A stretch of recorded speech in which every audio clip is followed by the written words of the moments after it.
en 1996, il n'y a donc pas si longtemps. William Levinger, un médecin, se porte candidat républicain à la Chambre des représentants pour l'État d'Idaho. Dans le cadre de sa campagne, le 17 avril, il accorde une interview en direct à une petite chaîne locale dont les studios se trouvent dans la ville de Boise, capitale de l'État. Durant celle-ci, William Levinger déploie un argumentaire assez farfelu. Il commence l'interview en affirmant qu'il se porte candidat à la Chambre des représentants car il est dans l'impossibilité de nager jusqu'à Hawaï. Le journaliste qui mène l'entretien est quelque peu décontenancé. Agissant en professionnel, elle parvient toutefois à cacher son trouble et continue de poser des questions.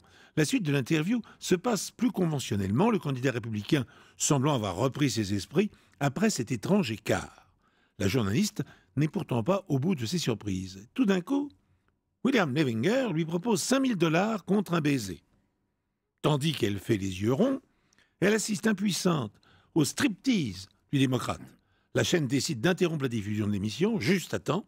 Les spectateurs qui la regardaient ont pu voir le candidat en caleçon.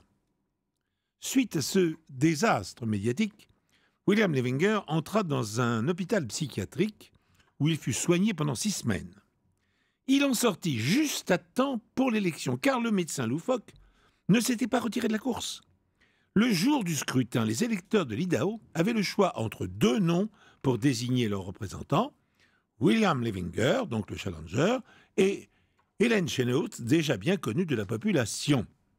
Et voici 2 versions. Avec 32% des votes, le candidat un peu fou ne fut pas élu et c'est la dame qui fut élue. Avec 50,8%, avec 50,8%, non pas 58%, 50,8% des votes, le monsieur farfelu fut élu, incroyablement. Déborah, est-ce que vous avez tout en tête? Oui, tout en tête, oui. Alors, est-ce que vous voulez l'avis de quelqu'un, Déborah? Oui.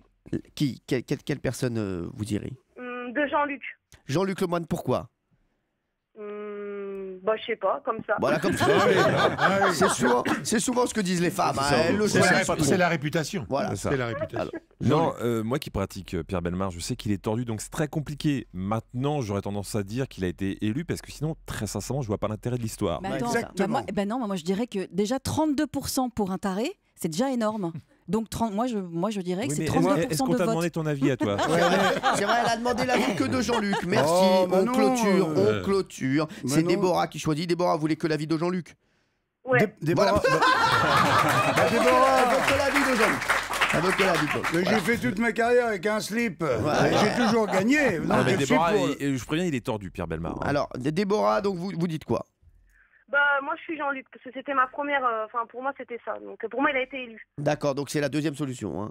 Ouais. C'est ça. Alors attention, Pierre Bellemare, on joue pour le Liquid Jade d'Acer, le nouveau smartphone. Il est magnifique, le Liquid Jade S. Pierre, dites-nous. Eh bien, j'apprécie particulièrement le moine, parce Jean-Luc, qu'il a su déceler exactement la vérité. En effet, la personne n'a pas été élue. non. Et voilà. Et donc c'est moi qui avais raison. Je l'ai donc joyeusement piégé, ainsi que la candidate. Oh là Et là. j'en suis désolé.